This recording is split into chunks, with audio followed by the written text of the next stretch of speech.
So I call this thing Hero School because there's a formula within Hero School that I believe will be a template to help you lay over whatever your plans are, wherever you need to be, whatever you want to do. And if you have this formula and lay it over your plans, you'll find and route your course to success.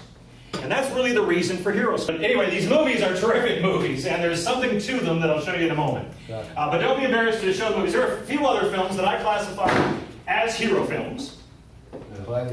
Gladiator, Braveheart, got it? Batman, Rocky, The Waterboy. Still a hero film. Oh, that was a good film, yeah. And Unbreakable. I want to throw this obscure one out. Remember that one? Yeah, that's a good movie. All right, so we're on the same page. We're talking about hero films. Now, if you study movies, and you may think you study movies, and then again, you may have studied movies, but this is something I learned from a guy named Sid Field. He teaches people how to write movies, how to write screenplays, the words that become the movies. And Sid tells us this about movies in particular, but really focusing on hero films. He says, in order for the film to work, this one principle must be upheld, and that is this: the character must change. All right. The character must change. Now, you don't have to believe it or agree with it. Just repeat it out loud. The character must change. Character must change. Now, there are a lot of things that I agree with and don't agree with. But it's a good habit just to, entertain a notion until I can prove it true. So what I did when I first heard these words in the 1990s, the character must change, is I decided to apply this principle to these movies and see if indeed in Spider-Man did the character change. Yes. Right, certainly. Peter Parker changed into Spider-Man. And then Luke Skywalker, farm boy, changed into a Jedi, thank you. Thomas Anderson changed into a character named Neo. Loser hockey player changed into a champion. Golf player. Got it? Mask of Zorro. Alejandro was his name, right? Before he changed it to Zorro.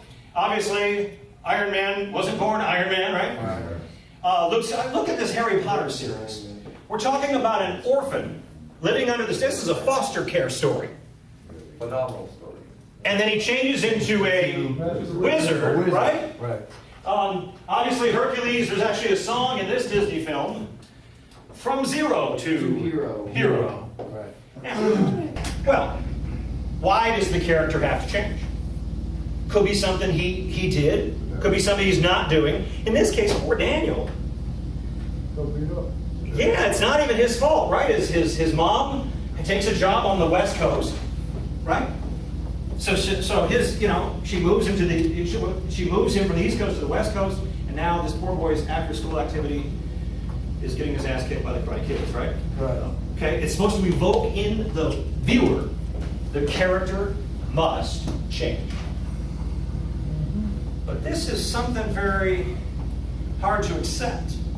Now, not in the movies, but in real life, because when we're dealing with human beings, and I can go take a list over here, and I've seen these lists year after year after year, and I see all the tourists and people who come to Las Vegas, and I see the 8,000 families that move here, that used to move here every month.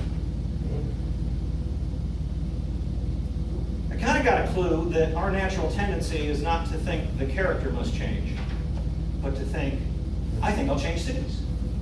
Relocation. When something needs to change, our first tendency is not, the character must change. And we don't throw the cape on and start doing Morpheus' exercises.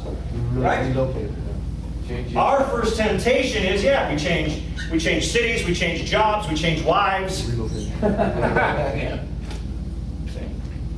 But the movies, and this is really the dividing line. I want you to focus clearly on this line you have to walk to get into the hero school place. Because if you just agree, you'll miss it. And you'll start thinking about changing stuff. I need a new job. I need to do extra. You need to follow this process that changes you into the one who can overcome the situation that you couldn't overcome to begin with. And again, many of the situations that we have to overcome, like in the case of the Karate Kid, these are not situations that are our fault. Some of them are, Shoot, I've been stupid.